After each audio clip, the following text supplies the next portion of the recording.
India சந்தித்திராத ஒரு பெருங்கொடுமை, India கண்டபோது பதறி துடித்த ஒரு பெரும் தியாகம் இந்த மண்ணில் நடந்தது. இங்கே அஞ்சலி செலுத்த நாம் வந்திருக்கிறோம். அஞ்சலி செலுத்துவதோடு முதலாளித்துவத்தையும் நிலப்பிரபுத்துவத்தையும் அடியோடு அழித்து புதைப்போம் என்று சூழலை ஏற்கவும் இங்கே இன்று நாம் ஆண்டுதோறும் கூடுகிறோம். இப்போது ஆட்சியாகட்டும், தொடர்ந்து இந்த சமூக அமைப்பில் கூலி அடிமைகளாக இருக்கக்கூடியவர்கள், வயல்வெளிகளில் வேலை பார்ப்பவர்கள்தான் கூலி அடிமை என்று கருதுவது தவறு. ஆலைகளில் இருப்பவர்களும் கூலி அடிமைகள்தான், தொழிற்சாலைகளில் இருப்பவர்களும் கூலி அடிமைகள்தான். அப்படி கூலி அடிமைகள் ஒட்டுமொத்தத்தில் 100 கோடி பேர் இந்தியாவிலே இருக்கிறோம். இந்த மொத்த கூலி அடிமைகளும் மேலும் அடிமையாக்கப்படுவதற்கு அவர்களுக்கு இன்றைக்கு இருக்கிற சட்ட உரிமைகள் பலவற்றை அடுத்தடுத்து பறித்து கொண்டே இருக்கிறது மோடி அரசு. விவசாயிகளை பொறுத்தவரையில் அவர்களின் நிலத்தையே பறிப்பது, அவற்றை முதலாளிகளுக்கு கொடுத்து விடுவது, நிலத்தை இழந்தவர்கள் அந்த முதலாளியிடமே கூலி அடிமையாகி வேலை செய்வது, பிழைப்பது என்று ஆக்குவது அவர்களுடைய அடிப்படை நோக்கமாக இருக்கிறது. உலகத்தில் தொழிற்புரட்சி நடந்த காலத்தில், நிலப்பிரபுத்துவம் ஒழிக்கப்பட்டு முதலாளித்துவம் வந்த காலத்தில் இதுதான் நடந்தது. தொழிலாளர்கள் அவர்களுக்கு வேண்டுமென்றால் கிராமங்களிலே இருக்கிற விவசாயத்தை அழிக்க வேண்டும், விவசாயிகள் நகரத்தை நோக்கி ஓடி வர செய்ய வேண்டும். அப்படிப்பட்ட செயல் உலகம் முழுவதும் நடந்தது, இங்கேயும் நடந்தது. இப்போது அவ்வளவு பெரிய தேவை ஒன்றும் இல்லாத போதே கூட மோடி அரசு அதை செய்ய துடிக்கிறது. அதுதான் விவசாயிகள் போராட்டமாக வெடித்தது. இப்படி இந்த பகுதியில் பண்ணையார்கள் நம்முடைய தோழர்களை பார்த்து, அடிமைகளாக இருந்த நீ, பேச தெரியாதவனாக அல்லது பேச முடியாதவனாக இருந்த நீ, இப்போது என்னை எதிர்த்து பேசுவதா என்று கேட்பதோடு நிற்காமல் தொடர்ந்து அவர்களை தாக்குவதும் அடிப்பதும் உதைப்பதும், அவர்கள் அடிமைகளாக நீடிப்பதற்குரிய வன்முறைகளை, அவர்களுக்கு எதிரான தண்டனைகளை கொடூரமாக கொடுப்பதுமாக இருந்ததை எதிர்த்து கம்யூனிஸ்ட் இயக்கம், செங்கொடி இயக்கம் வலுவான போராட்டத்தை நடத்தி அந்த போராட்டத்தின் வழியாக பல சாதனைகளை இங்கே சாதித்தது. அன்றைக்கு கூலி தொழிலாளியாக இருந்தவர்கள் இன்றைக்கு பலர் நிலம் பெற்றிருக்கிறார்கள் என்றால், சிறு அளவுக்கு நிலம் பெற்றிருக்கிறார்கள் என்றால் அதற்கு காரணம் கம்யூனிஸ்ட் இயக்கம். இந்த சங்கத்தை ஒழிக்க வேண்டும் என்பதற்காக இந்த பகுதியிலே, மொத்த தஞ்சை தரணியிலே செங்கொடியை இறக்க வேண்டும் என்று அவர்கள் கட்டாயப்படுத்துகிறார்கள். செங்கொடியை இறக்க முடியாது என்று சொன்னதற்காக இறப்பை சந்தித்தவர்கள் நம்முடைய மக்கள்.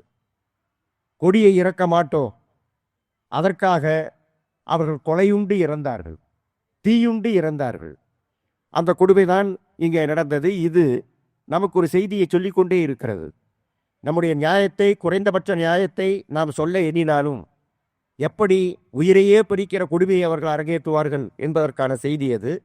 இதை எதிர்த்து போராடாமல், இதை எதிர்த்து மோதி முறியடிக்காமல் வேறு வகைகளிலே இதை தீர்க்க முடியாது என்கிற செய்தியை இந்த மண் நமக்கு சொல்லிக்கொண்டே இருக்கிறது. இன்றைக்கு எல்லாம் அழிந்து போகும் என்று இந்த கொடுமையை அரங்கேற்றியவர்கள் தான் அழிந்து போனார்கள்.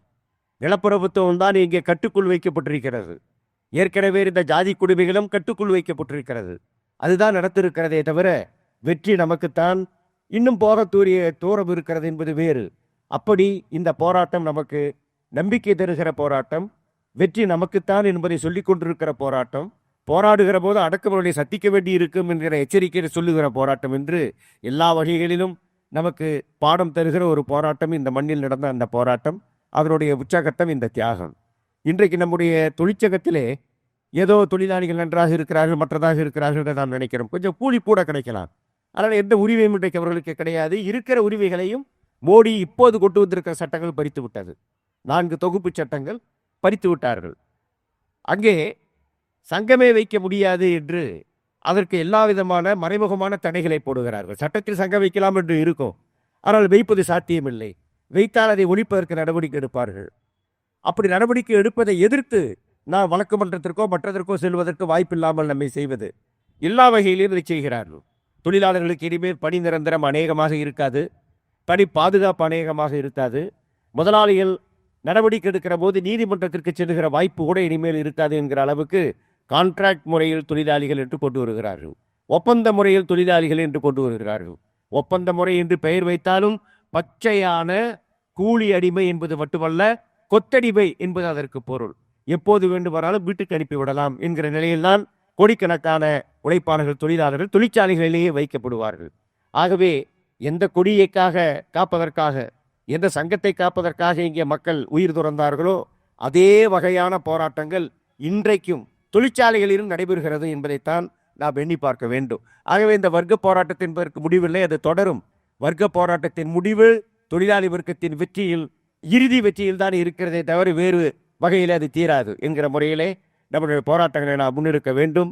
மத்திய அரசாங்கத்தினுடைய பாசிச தன்மையிலான எல்லா அடக்குமுறைகளையும் நம்மால் முறியடிக்க முடியும் என்று நாம் சூளுரைத்து முறியடிக்க முடியும் என்ற நம்பிக்கையோடு நம்முடைய பயணத்தை நாம் தொடர வேண்டும் என்று சொல்லி சிஐடி சார்பிலே தியாகிகளுக்கு அஞ்சலி செலுத்தி வந்திருந்த மக்களுக்கு என்னுடைய வாழ்த்துக்களை கூறி விடைபெற்றுக் கொள்கிறேன். வணக்கம்.